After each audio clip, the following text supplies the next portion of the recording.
और थोड़ा टाइम मिल जाएगा। ठीक है जी, बस शांति।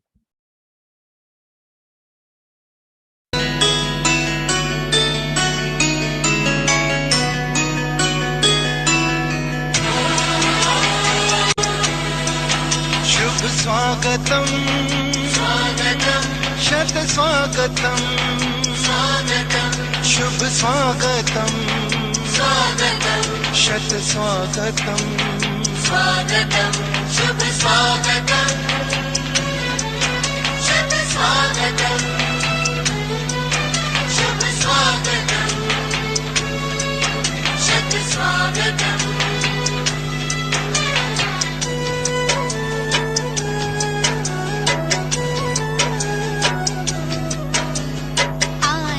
अपने हर्ष का मिलता कहीं ना अंत है। आज तो अपने हर्ष का मिलता कहीं ना अंत है। आगमन से आपके आनंद ही आनंद है। आगमन से आपके आनंद ही आनंद है। शुभ स्वागतम शत स्वागतम स्वागतम शुभ स्वागतम स्वागतम शत स्वागतम स्वागतम।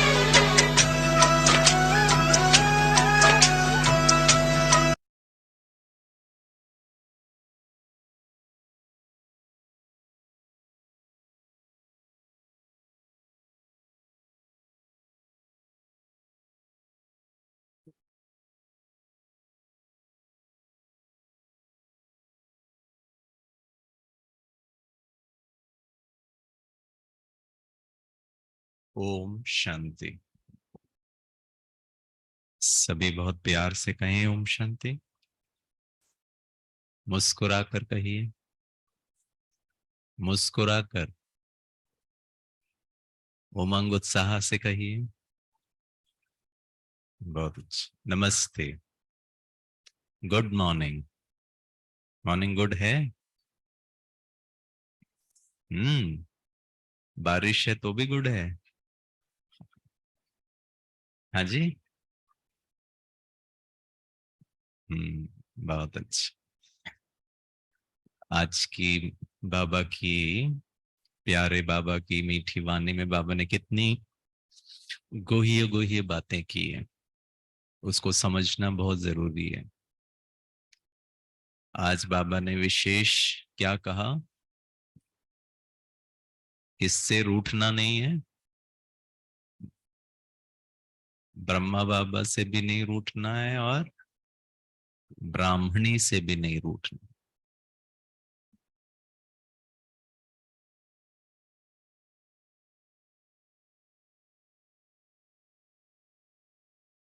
जी बहुत अच्छी। बाबा तो कई बार मुरली में कहता है इसको याद नहीं करो, कहता है ना। और आज क्या कह रहा था, इसके थ्रू याद करो। मतलब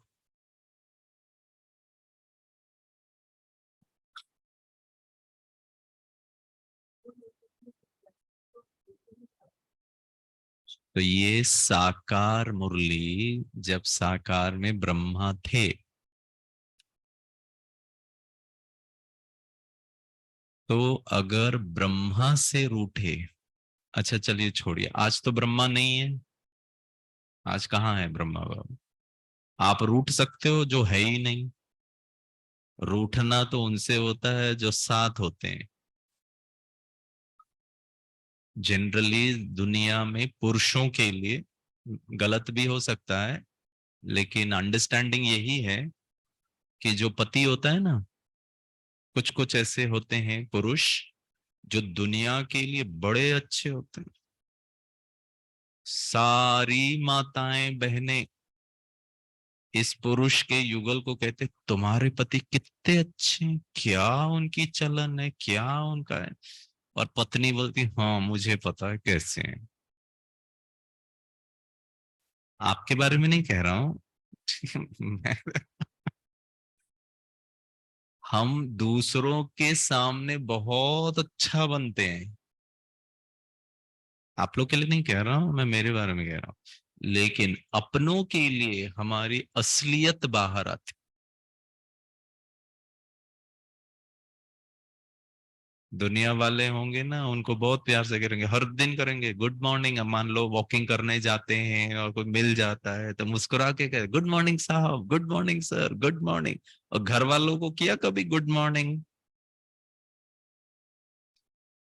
तो जो साथ रहते हैं, जिनके साथ उठते बैठते हैं, तो बाबा ने कहा आप मधुबन में रहते हैं तो साकार बाबा के साथ रहते होंगे, और अगर आप अपने अपने शहरों में रहते हैं तो फिर निमित्त ब्राह्मणी के साथ रहते हैं। जिनके साथ रहते हैं उनकी अच्छाइयां भी, बुराइयां भी, कमी भी, सब हमको पता है। और सब जानते हुए भी निराकार बाबा से रूठना और साकार बाबा से रूठना, ज्यादा प्यारा कौन है? शिव बाबा?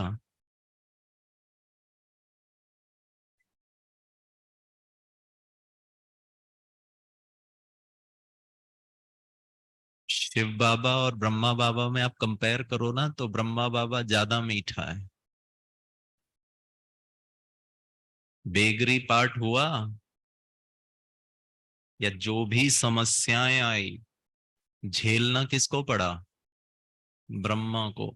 ब्रह्मा कभी भी शिव से नहीं रूठा। तुम मेरे तन में आए तो ये हालत हो गई मेरी।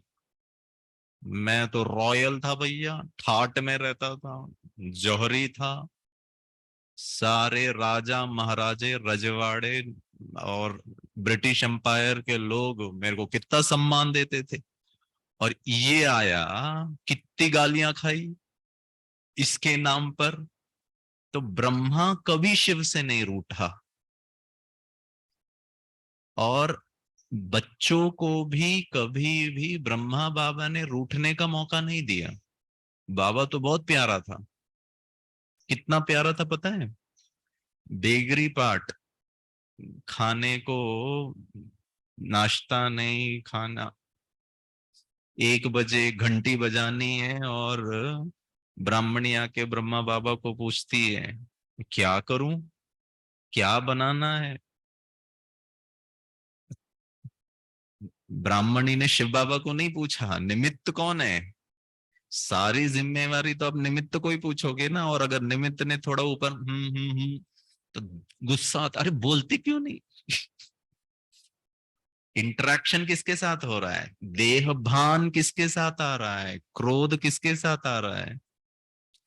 तो बाबा ने कहा इस ब्रह्मा के थ्रू, ब्रह्मा बाबा से आपका संबंध निमित्त के साथ संबंध आपका ही ऊपर नीचे हो रहा है, तो फिर उसके साथ तो ओम शांति है, वो तो हो ही नहीं सकता। क्योंकि देह भान, बाबा ने क्या कहा, 2 बातें याद रखनी है। किसको याद करो? आज बाबा ने कहा 1-2 बातें याद रखो, एक परम धाम और एक राजधानी। यही कहा ना? परम धाम में तो निराकारी स्थिति है, राजधानी में शरीर है लेकिन देही अभिमानी। उसके तुरंत बाबा ने कहा अशरीरी बनो, देही अभिमानी बनो। सतयुग देही अभिमानी है, परम धाम अशरीरी है।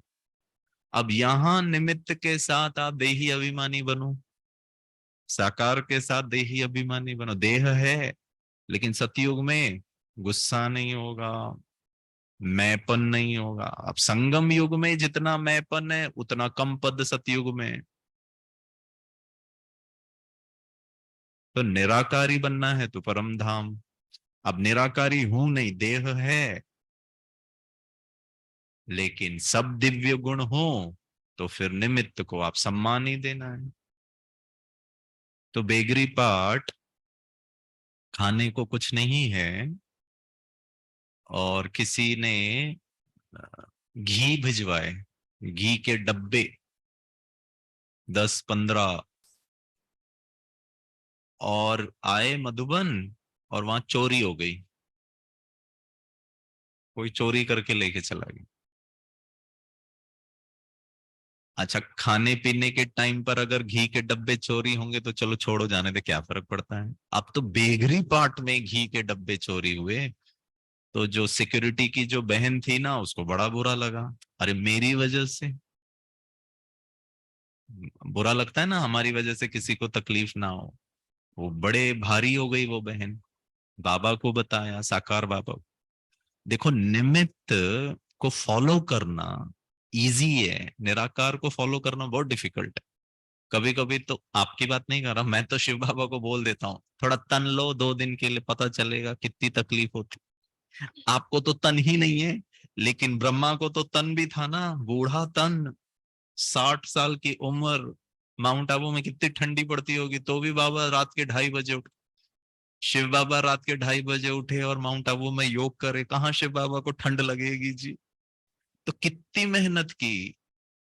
ये आप और मेरे जैसे ही हैं, इन्होंने जैसे जैसे किया, उसको बाबा ने आज कहा बच्चे इसको भी याद करो ना, फॉलो तो कर लो ना। इन्होंने क्या किया, इन्होंने कैसे इंटरेक्शन किया, इन्होंने कैसे समस्याओं का सामना किया, इन्होंने कैसे तन प्रकृति को हैंडल किया, इन्होंने कैसे इतनी सारी समस्याओं में खुद को निश्चिंत रखा बाबा पर संपूर्ण। तो बाबा ने कहा फॉलो फादर, मतलब इनको भी 2 मिनट। अरे आज लोग विराट कोहली और अमिताभ बच्चन को, ये स्वामी विवेकानंद और गांधी जी को फॉलो करके आइडल अपने घर में फोटो रख करके क्या क्या कर लेते हैं। वीरेंद्र सहवाग, सचिन तेंदुलकर को फोटो रख करके वो कहां से कहां क्रिकेटर बन गया। तो क्या मैं भी फिर साकार में भी तो रख सकता हूँ ना। याद करना मतलब उनकी विशेषताओं को, उनकी स्मृतियों को याद करना, इन्होंने कैसे चले अपना ब्राह्मण जीवन।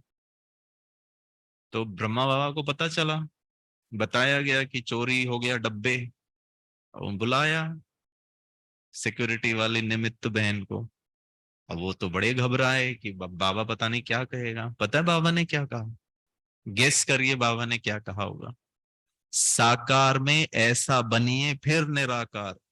पहले तो निर्विकारी, निर्विकारी बनना है मतलब धारणाएं बहुत अच्छी होनी चाहिए। निरअहंकारी मतलब सेवा में आपको अहंकार ही नहीं है, बाकी आप बैठो हिमालय पर्वत में जाकर चोटी पर, कौन सा अहंकार। किसके साथ आपको मिलके सेवा करना है, कौन सी युगल को, बच्चे को, जॉब को करना है। जब लोगों के साथ व्यवहार में आएंगे तो ही अहंकार आता ना, मैं आप तुम। निराकारी मतलब योग। देखो, योग सेवा धारणा ज्ञान के बिना तो कुछ होगा नहीं। तो अंतिम लक्ष्य ब्राह्मणों का क्या है? निराकारी, निर्विकारी, निरहंकारी। वो अंतिम नहीं है, अभी ही है। आज मैं सेवा में हूं तो निरहंकारी हूं, योग में निराकारी हूं, धारणाओं में निर्विकारी हूं। तो बाबा ने क्या कहा होगा? पता है बाबा ने क्या कहा? हम होते, क्या बात है, उसका यज्ञ है वो संभाले, हो गया फिर बेड़ा गर्क। अगर निमित्त आपको बताए नहीं उसका है, उसका है, उसका है, तो कोई डिसिप्लिन ही नहीं रहेगा। बताना तो पड़ेगा ना, है उसका। तो बाबा ने कहा बच्चे, जो चीज ब्राह्मणों के लिए सफल नहीं होना होगा वो कभी नहीं होगा। तुम्हारी गलती नहीं है, वो कोई गलत धन से आया हुआ माल होगा, छोड़ दो। आपसे कोई गलती हो और निमित्त कहें कोई बात नहीं, वो टूटना ही था, उसको सफल ही नहीं होना था यज्ञ में वो। तो आप कितने ऐसे बाबा को कोई भूल सकता है? और तो भी यज्ञ में ऐसे बाबा से रूठ के गए, तो फिर बाबा को मुरली चलानी पड़ती है। तो ऐसे बच्चे फिर ब्राह्मणियों से भी रूठ जाते हैं जिसको उन्होंने निमित्त बनाया। तो फिर बाबा को मुरली चलानी पड़ती है कि बच्चे तुम किसको, किससे रूठ रहे हो। ये नहीं होता तो मैं नहीं मिलता आपको, ये नहीं होता तो मैं ज्ञान नहीं सुनाता आपको। 2500 साल ब्रह्मा बाबा भी थे ना कोई दूसरे तन में, लेकिन मैं तो नहीं आया। तन नहीं हो ब्रह्मा बाबा का तो क्या बाबा आते? तो इतना तो रिस्पेक्ट दो कम से कम। रिस्पेक्ट का मतलब चलो कुछ नहीं करो, रूठो तो नहीं। और कैसे कैसे रूठ कर गए, छोटी छोटी बातों में रूठ करके गए। ऐसा कोई बहुत भारी कोई मतलब कोई समस्या नहीं आई थी यज्ञ में कि कोई रूठ के गए, बहुत छोटी इस सब का आधार तो बाबा ने क्या कहा, अगर आपने निश्चय बुद्धि निमित्त से रूठे माना, आपको निश्चय बुद्धि नहीं। और बुद्धि अगर ऊपर नीचे हुई तो माया ने हत कर ली। तीन शब्द बहुत इंपॉर्टेंट। ब्रह्मा बाबा या निमित्त या ब्राह्मणी पर निश्चय नहीं या रूठे तो बुद्धि हिली, बुद्धि ऊपर नीचे हुआ, माया मतलब माया ने प्रवेश कर। और फिर बाबा ने क्या कहा, राजी खुशी रहना है तो क्या करो, राय लो। अब राय कैसे लें, अभी तो नहीं है ब्रह्मा बाबा, तो राय कैसे लें? राय का दो तात्पर्य है। एक है श्रीमत, साकार मुरली कौन कह रहा है? साकार बाबा। अव्यक्त वाणियां कौन कह रहा है? बाप दादा। हम ये नहीं कह सकते हैं कि बाप दादा है ही नहीं है, अरे उसकी पूरी मुरलियां पढ़ लो, आज के लिए आप देख लो आज श्रीमत में बाबा ने क्या क्या क्या कहा जिसके प्रमाण मुझे रहना है। और फिर भी अगर श्रीमत बहुत स्पष्टता से नहीं भी समझ में आ रहा तो फिर निमित्त हैं, बड़े हैं, दीदियां हैं, दादियां, किसी से भी पूछ। बाबा ने तो ये भी कहा था, अगर आप जिस दीदी से पूछ रहे हो उनसे आपको समझ नहीं आ रहा तो उनसे बड़े से पूछ, दादियों से पूछ। अव्यक्तवाणी में बाबा ने कहा था। चेहरा देखते हैं ना कई बार, ठीक है क्या,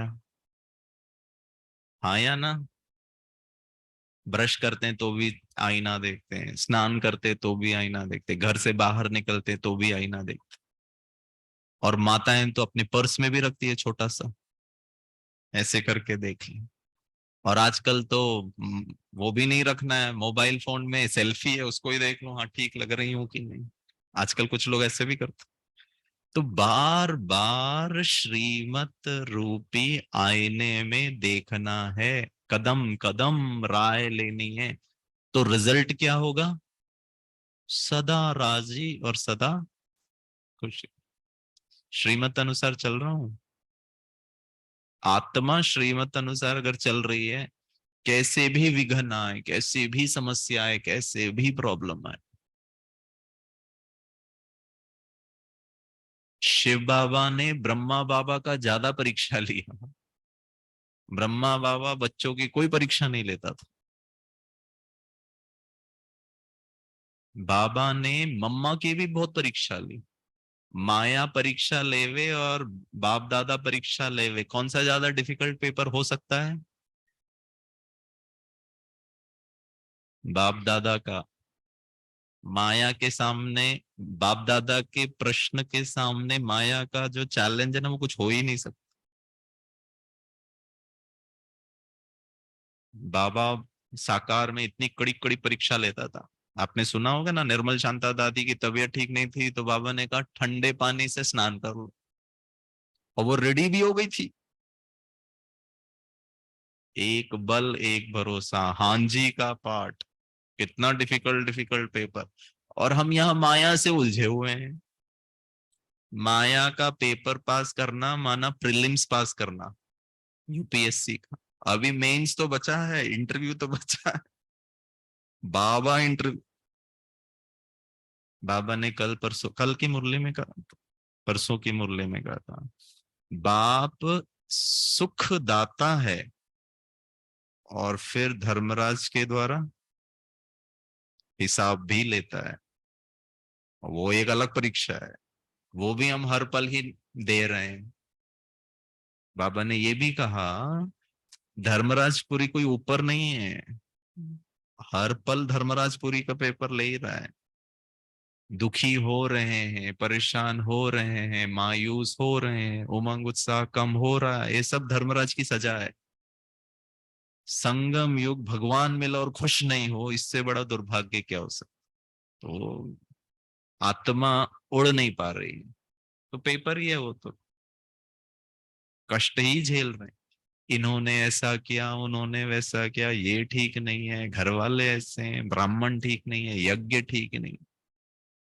अरे कलयुग में कुछ भी ठीक नहीं हो सकता है, एक ही चीज ठीक हो सकता है, वो आत्मा है। आत्मा मस्त रहे, खुश रहे, शांत रहे, इजी रहे, हल्का रहे। देखा सुना समझा खुश, देखा और परेशान, सुना और दुखी, फिर क्या योगी आत्मा। तो सुख स्वरूप वरदान में बाबा ने क्या कहा, स्वरूप बनना है मुझसे, और उसका आधार है स्मृति में सदा ये याद रहे कि मैं कौन हूं, मैं खुश हूं, खुश। आपको ऐसे खुशी का कोई दान देने की जरूरत नहीं है, इनको मैंने खुश किया, इनको मैंने शांति का दान दिया, इनको मैंने पवित्रता, बस आप खुश रहिए, ऑटोमेटिकली वाइब्रेशंस जाएंगे। 24 घंटे जो करो बड़े खुशी से करो, ऑफिस जाइए खुशी से, मैनेजर सारा जिम्मेवारी आपके सर पर ही रखता है, खुशी से चिड़िए मत, मैं ही करूं। जहां किसी भी बात को लेकर आप स्थिति नीचे माना फेल, सॉरी हाँ, लौकिक हो अलौकिक हो, कारोबार हो, सेंटर की सेवा हो, योगी जीवन माना अटेंशन। खुद को देखो, क्या क्या फील कर रहा हूं गिरीश, किसी भी छोटी बात हो बड़ी बात, तन का प्रॉब्लम हो, जन का प्रॉब्लम हो, मन का प्रॉब्लम हो, कुछ भी प्रॉब्लम, यही पेपर पास करना है। अंतिम पेपर भी ऐसे ही होगा, कोई बहुत अलग सा कुछ नहीं आएगा। जिस चीज में कमजोर हूं वो पेपर ज्यादा आएगा। संबंधों की खींचातान है, तो अंतिम पेपर भी संबंध संबंध संबंध संबंध का ही आता रहेगा। एक को पार करोगे और चार आ जाएगा, क्योंकि माया को पता है मैथमेटिक्स आपका कमजोर है।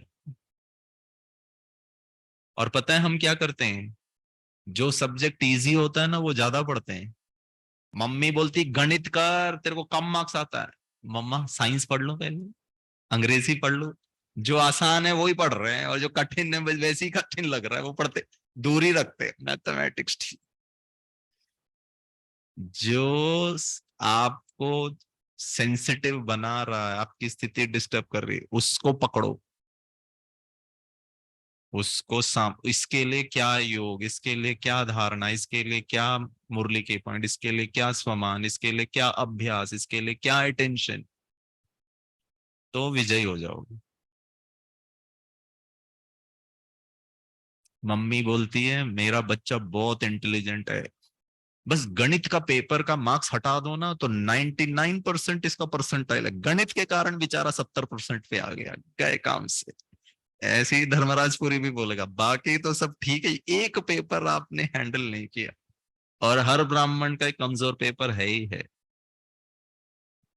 चाहे वो संबंध को लेकर है, चाहे लौकिकता को लेकर है, चाहे लोभ है, चाहे मोह है, चाहे विकार है, चाहे अपवित्रता है, चाहे मोबाइल है, चाहे टाइम वेस्ट है, चाहे आलस्य है, चाहे अलबेलापन है, चाहे सेंसिटिव नेचर है, चाहे ज्यादा सोचने की आदत है, कुछ भी हो सकता है। बहुत बड़ा चैप्टर है हाँ, माया का। मम्मा के डे का माया की वो जो मुरली है ना, वो अच्छी तरह यहाँ फिट कर ली जाए, अनेक प्रकार से माया आएगी। तो अब अटेंशन ही नहीं दे रहा हूं, डायबिटीज डॉक्टर ने कहा है तो अटेंशन देते हो ना, दीदी मीठा नहीं खाऊंगा, दीदी बिना शक्कर वाली चाय, दीदी चावल नहीं खाऊंगा। मधुबन में भी जाएंगे ना, प्लेट लेके भाई साहब चावल नहीं चाहिए, आलू नहीं चाहिए, दाल ले लो, 2 रोटी ले लो, क्योंकि डायबिटीज है भाई, कितना टेंशन ध्यान रखो। ऐसे ही अपनी कमी कमजोरी का अटेंशन, क्या मेरी कमी है, इसके लिए मुझे क्या करना है।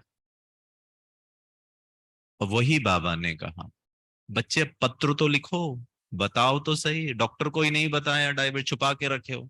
नहीं नहीं, मुझे कोई प्रॉब्लम है नहीं है, बस थोड़ा सा थकान होती है, तो टेस्ट करा लो। नहीं नहीं नहीं, ऐसा कोई प्रॉब्लम। अब फिर लगे रहो डायबिटीज। तो बाबा को समाचार देना, पत्र लिखना का अर्थ क्या है? अमृत वेले बाबा से बात करो, शाम को सोने के पहले बाबा को बताओ, बाबा आज मेरी सारी दिनचर्या ऐसी थी, यहाँ मैंने गलती की, मेरी कमजोरी थी, आपने तो ये कहा था, मैंने ध्यान नहीं दिया, हल्के हो जाओ। फिर बाबा भी मदद करता है। आप डॉक्टर को बताओगे ही नहीं कि क्या समस्या है, अब आपने बताया ही नहीं है डायबिटीज है, टेस्ट भी लिख के दिया, कराया ही नहीं है, और वो दे रहा आपको विटामिन की गोली, नहीं ये विटामिन खा लो, अब है डायबिटीज, अब वो विटामिन की गोलियां खा रहे हैं, कहाँ डायबिटीज ठीक होगा, समस्या कहाँ सुलझेगी। तो सच्चे दिल से बाबा के साथ बातें करना, बताना। और अगर सूक्ष्म में देखा जाए तो सारी बीमारी का एक ही बीमारी है, मुख्य बीमारी कौन सी है? वो बीमारी, वो देहभान है। और देहभान से मुक्त होने की दवाई कौन सी है? देहभान रूपी बीमारी से मुक्त होने की दवाई, हाँ जी, क्या बात है, आत्माभिमानी स्थिति। माता जी, दवाई ही इतनी खतरनाक है, जो हो ही नहीं रहा है, ले ही नहीं पा रहा हूं, बैठता हूं योग में तो मन ही भटक रहा है। दवाई, बताइए दवाई क्या है? श्रीमत को फॉलो करना अच्छा लगता है, लेकिन हो नहीं पा रहा है। अशरीरी क्या मतलब? आप लोग है ना, मतलब सीधे सर्जरी और रेडिएशन और, अरे दवाई पूछ रहा हूं भाई। होम्योपैथी दवाई कितनी अच्छी है, पानी भी नहीं पीना पड़ता है, और कितनी मीठी होती है। अच्छा, एक प्रश्न पूछता हूँ। एक बार हम यहाँ दिल्ली में थे, सिरी फोर्ट ऑडिटोरियम का, वहां हम प्रोग्राम कर रहे, काफी साल पहले की बात है, शायद 2010 या 12 की, मुझे याद नहीं है। उस वक्त मेरी थोड़ी तबीयत खराब हो गई थी सेवा करते करते ही, मुझे बहुत बैक पेन हो रहा था, मतलब खड़े होने नहीं हो रहा, बैठने नहीं हो रहा, अब क्या करें, प्रोग्राम था तो करना तो पड़ता है। तो जब हम करा रहे थे तो दीदी ने सबको कहा, देखो भाई साहब को देखो, इतनी उनको तकलीफ है लेकिन फिर भी सेवा कर रहे हैं। अब ये बताने की चीज तो होती नहीं है, अब हमारी माताओं को पता चल गया। अब माताएं तो बड़ी भोली होती है, भावना वाली होती, दे सबके सब दीदी, दीदी हमको वहां एक डॉक्टर पता है, वो सब इलाज कर देता है, यहाँ पे चलो वहां पे चलो। एक दो माताएं तो खुद आ गई, कुछ कुछ पाउडर पाउडर लेकर के पाँव के नीचे घिस रही हैं। इतने प्यारे होते हैं ना बाबा के बच्चे, तो उनको इच्छा होती है भाई जल्दी ठीक हो जाए, इतनी सेवा कर। तो एक माता जी ने कहा दीदी को कि यहाँ से 50 किलोमीटर दूर कोई वैद्य जी हैं गांव में, बड़ा अच्छा इलाज कर। तो वो दीदी ने मुझसे, मैंने कहा दीदी मैं कहीं नहीं जाऊंगा, मैंने बहुत इलाज करवा लिया मैंने, ठीक है ना, अच्छे अच्छे से इलाज करवा लिया, सब होता नहीं है, हिसाब किताब है, जिस दिन खत्म होगा ठीक हो जाऊंगा। अब वो माता जी माने ना, दीदी कहा गिरीश भाई चले जाओ ना, वो माता जी की भावना है, उन्हें तो मेरा सिर खा लेंगी वो माता जी। हमने कहा ठीक है, अब हम गए वो वैद्य जी के पास, और हमको इंतजार नहीं करना पड़ा, सीधे हम पहुंच गए। तो वैद्य जी ने मेरा नब्ज देखा, बड़े गंभीरता से बोला, चिंता नहीं करिए, आपकी बीमारी हम ऐसे करके ठीक। मैंने कहा हे भगवान, आज के पहले क्यों नहीं मिले जी, इतना ज्यादा मुझे दर्द हो रहा है, आज ही मेरा विकर्म विनाश होने वाला है। उन्होंने एक पुड़िया दी मुझे, बोला ये खा लो ठीक हो जाओगे। मैंने कहा माय गॉड, इतना आसान, कितना सारा मैंने एमआरआई सीटी स्कैन करा लिया और इतना इजी। मैंने कहा बाबा आपका दिल से धन्यवाद, आज मेरा विकर्म विनाश हो गया, अब दर्द भी खत्म। मैं बड़ी खुशी से जब जाने लगा तो उन्होंने कहा 1 मिनट रुकिए गिरीश भाई। मैंने कहा बताइए। बोला कैसे दवाई खाना ये बता देता हूँ। हाँ बताइए, हो सकता है ना दूध के साथ कभी लेना पड़ता है, पानी के साथ, गर्म पानी, मैंने कहा बताइए। बोला इस पुड़िया को 10 लीटर पानी में डाल के उबालना, 3 लीटर बनाना, उबाल उबाल के, कांच के बोतल में तीनों 1-1 लीटर के बोतल में रखकर 21 दिन धूप में रखना, फिर ये 3 बोतल पानी को फिर उबाल उबाल कर इसको 200 ml बनाना, फिर सुबह उठकर ठंडा, शरीर ठंडा होना चाहिए, धूप नहीं निकलनी चाहिए, सूर्योदय से पहले ठंडे पानी से स्नान करना, कपड़े सहित ठंडा होना चाहिए शरीर, गीला गीला शरीर में, सर नीचे और पांव ऊपर, 1 बूंद यहां डालना, 1 बूंद इस नाक में, 6 महीना डालना, आपकी तबीयत ठीक हो जाए। आप लोग जाएंगे डॉक्टर के पास, बोले भाई जिंदगी भर दर्द खा लो, ये नहीं कर पाऊंगा। अरे करेक्ट। अरे दवाई आसान होना चाहिए या डिफिकल्ट? ये अशरीरी और देही अभिमानी है तो कितना डिफिकल्ट।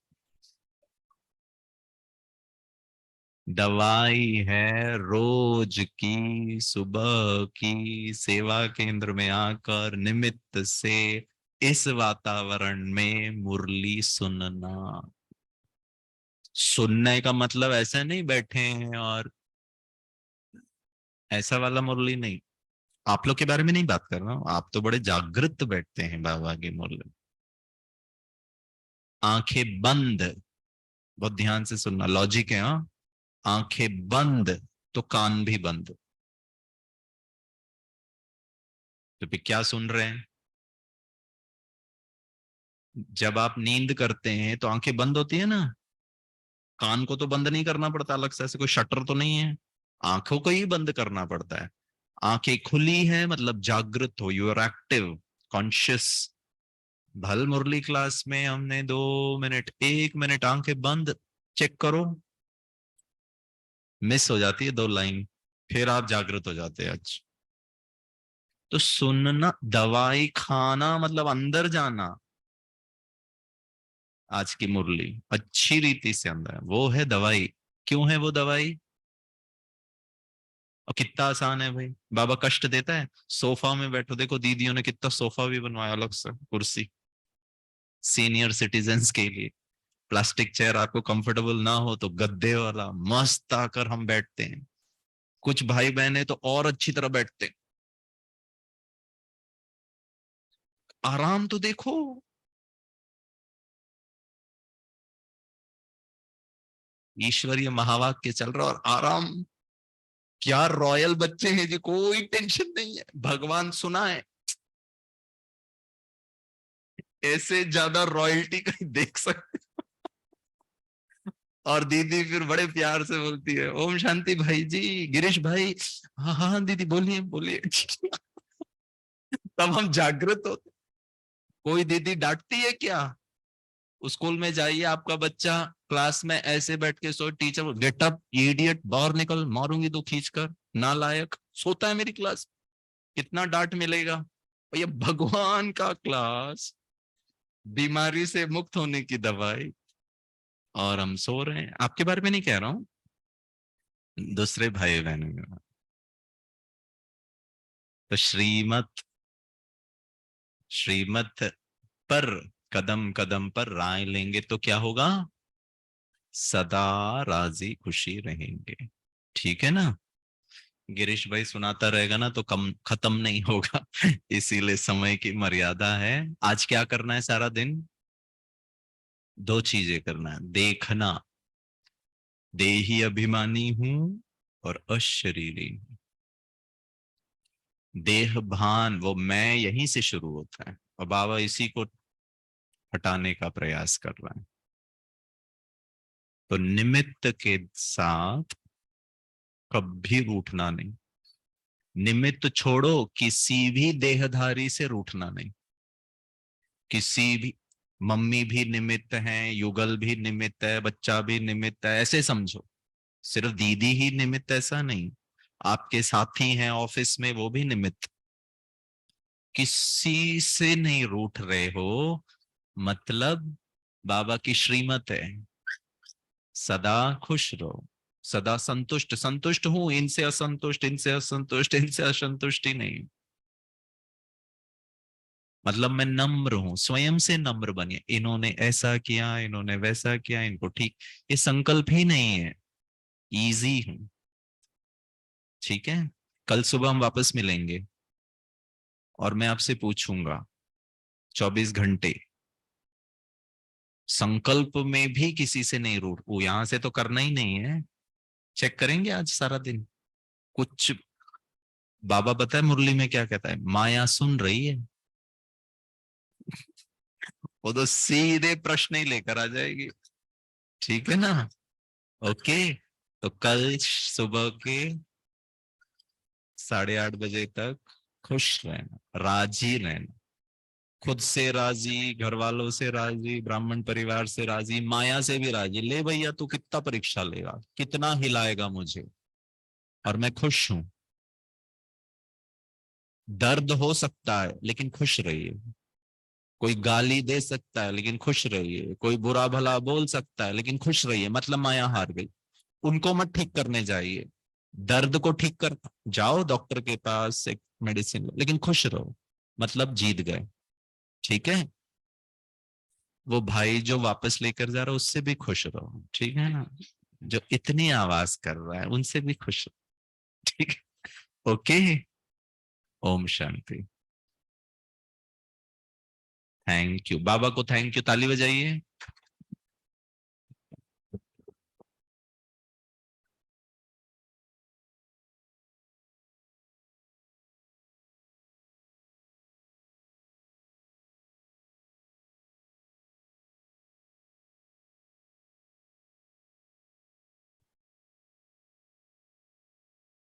ओम शांति।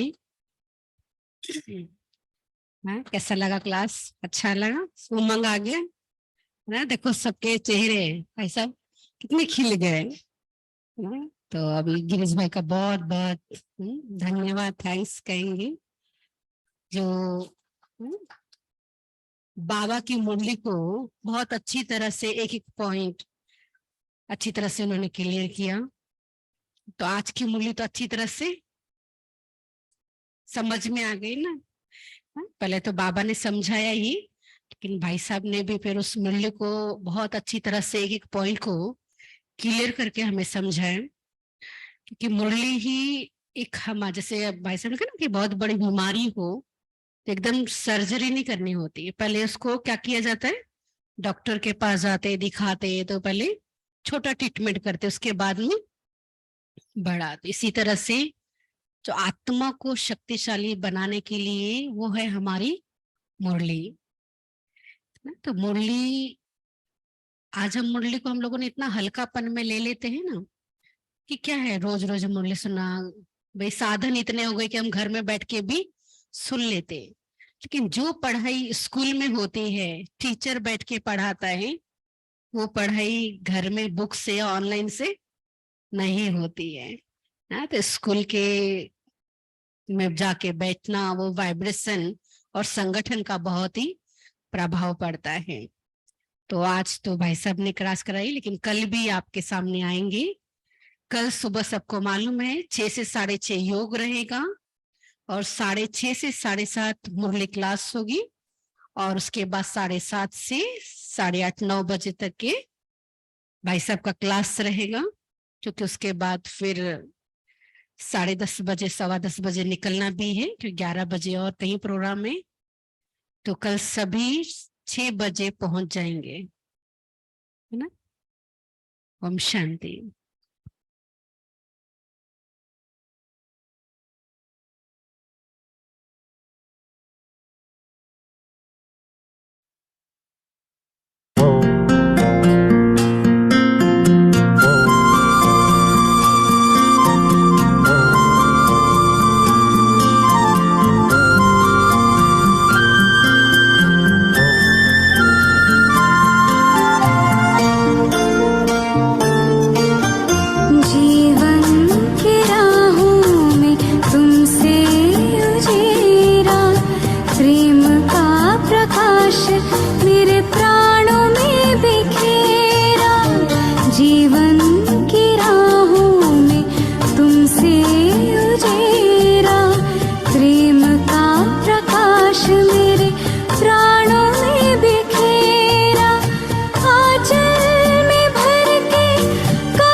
था पर खुद से अनजान थे, आत्मज्ञान पाके हुए दूर देह भान से।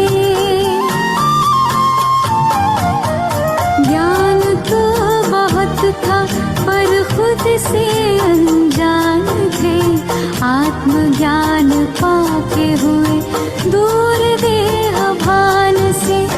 सद्गुणों से कर दिया है श्रृंगार मेरा, सद्गुणों से कर दिया है श्रृंगार मेरा। धन्यवाद तेरा प्रभु, धन्यवाद तेरा, धन्यवाद तेरा प्रभु, धन्यवाद तेरा।